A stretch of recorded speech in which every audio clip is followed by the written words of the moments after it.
Welcome to a video presentation on ECAT, our Enterprise Compromise Assessment Tool. We're taking a look today at an analysis by ECAT of a Windows machine affected with ZeroAccess, a kernel-mode rootkit that turns the targeted machine into a bot.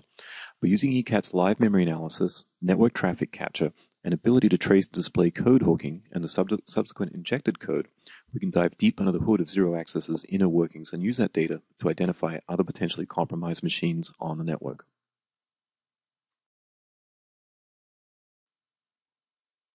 We start by conducting a live memory scan of the machine. The ECAT agent captures floating code as it finds it and downloads it to the ECAT server for analysis. We can see the scan summary on the ECAT dashboard. Note the machine suspect level topping out at 118, indicating this machine has been severely compromised and warrants further analysis.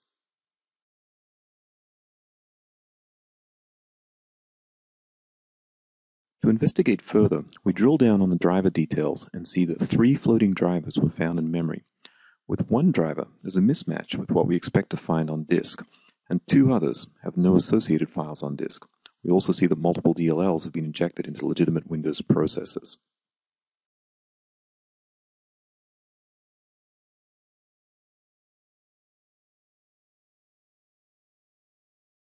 ECAT submits every unknown file to OpSWAT Metascan.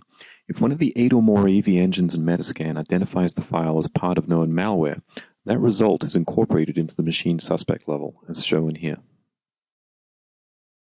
Let's take a closer look at a suspicious DLL. The live memory block containing the DLL is downloaded to the server and can be analyzed in ECAT or opened in a disassembler. Using the ECAT analyzer, we can search the memory for particular strings. Regardless of whether or how the original malware is packed or encrypted, once loaded in memory, the functions are visible in clear text and easily identified. Next, we look at services and hide files that have been globally whitelisted. This highlights in the remaining services 2 new services with names of legitimate VMware files.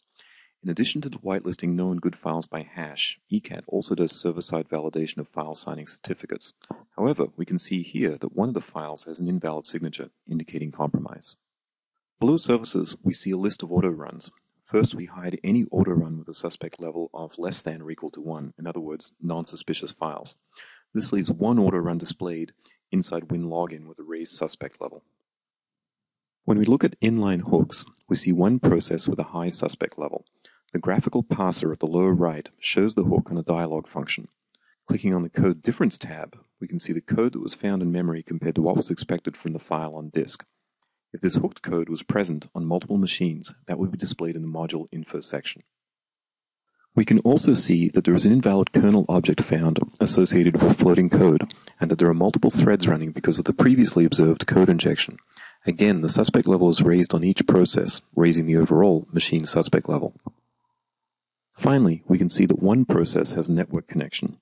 ECAT provides statistical analysis such as standard deviation to highlight suspicious network activity such as this.